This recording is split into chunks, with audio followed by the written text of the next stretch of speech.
তার ইমামতিতে শত সহস্র আমাদের সন্তানেরা রাজপথে দাঁড়িয়ে রাজপথের উত্তপ্ত পিচ ঢালাই পিচকে জায়নামাজ বানিয়ে রবের দরবারে তারা সেজদায় লুটিয়ে পড়ল।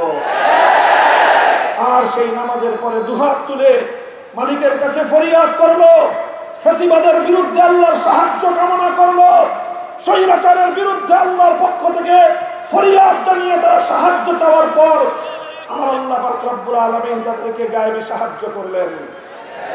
আল্লাহর সাহায্য প্রাপ্ত এই ক্ষুদ্র কাফেলা ছাত্র সমাজের এই সংগ্রাম এমন দাবানল হয়ে জ্বলে উঠল শেখ হাসিনার মতো স্বৈরাচারী শক্তি, যার পাশে ছিল নরেন্দ্র মোদীর মতো এক নরঘাতক পিশাচ। 15টা বছর পর্যন্ত তোমরা বাংলাদেশের মানুষকে তাদের ভোটের অধিকার থেকে বঞ্চিত করেছো। তোমরা একটা বারের জন্য বাংলাদেশের মানুষের কথা ভাবো নাই। তোমরা ভেবেছো বাংলাদেশের ক্ষমতার মসনদের মধ্যে তোমাদের এক সেবা দাসীকে বসায় রাখতে হবে। এজন্য তোমরা সেই সেবা দাসীকে একতরফা সমর্থন দিয়েছো। আন্তর্জাতিক বিশ্বকে তোমরা বাংলাদেশ সম্পর্কে মিস ইনফরমেশন দিয়েছো। বাংলাদেশকে আন্তর্জাতিক বিশ্ব থেকে বিচ্ছিন্ন রাখার চেষ্টা করেছো। বিনিময়ে এই সেবা দাসী তোমাদেরকে বাংলার বুকের উপর দিয়ে বিনামূল্যে ট্রানজিট সুবিধা দিয়েছে, একতরফা কালো চুক্তি করেছে। এভাবেই তোমরা দিনের পর দিন আমাদেরকে শোষণ করেছো, জুলুম করেছো, আর আমাদের কাঁধের উপর শেখ হাসিনাকে বসিয়ে রেখে একতরফা তোমরা বাংলাদেশটাকে লুটে লুটে খাওয়ার চেষ্টা করেছো।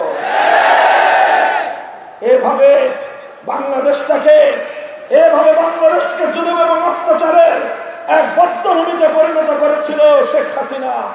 সেই শেখ হাসিনা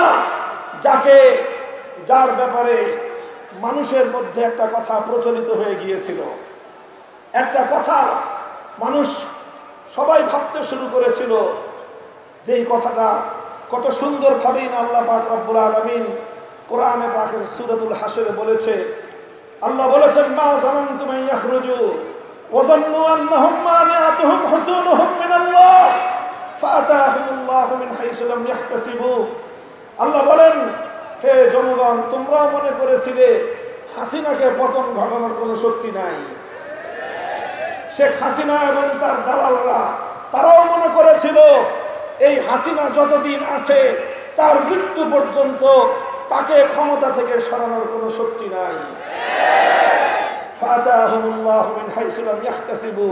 আল্লাহ বলেন যে এই ধরনের পরিস্থিতিতে আল্লাহ এমন ভাবে পাকড়াও করেন যেটা ইতিপূর্বে কেউ কল্পনাও করে নাই। সেভাবেই আমার আল্লাহ পাকড়াও করেছেন। আবাবিলের মতো ছোট্ট ছোট্ট ছাত্ররা তারা বুকের রক্ত দেওয়ার জন্য রাজপথে নেমে আসলো। তাদের একজনকে হত্যা করলে 10 জন নেমে আসে, একজনকে হত্যা করলে 100 জন মিছিলে নামে। এদেশের মানুষ শুধু নয়, সারা পৃথিবীকে অবাক করে দিয়ে আমার বাংলার মায়েরা সন্তানদেরকে নিয়ে রাজপথে নামলো। আমাদের মায়েরা সন্তানদেরকে বললো, যাও দেশের মানুষকে মুক্ত করো। আমি মা হিসেবে আমার সন্তানকে সংগ্রামের জন্য উৎসর্গ করলাম। স্যালুট জানাই বাংলাদেশের সেই মায়েদেরকে, যে দেশের মায়েরা তাদের সন্তানদেরকে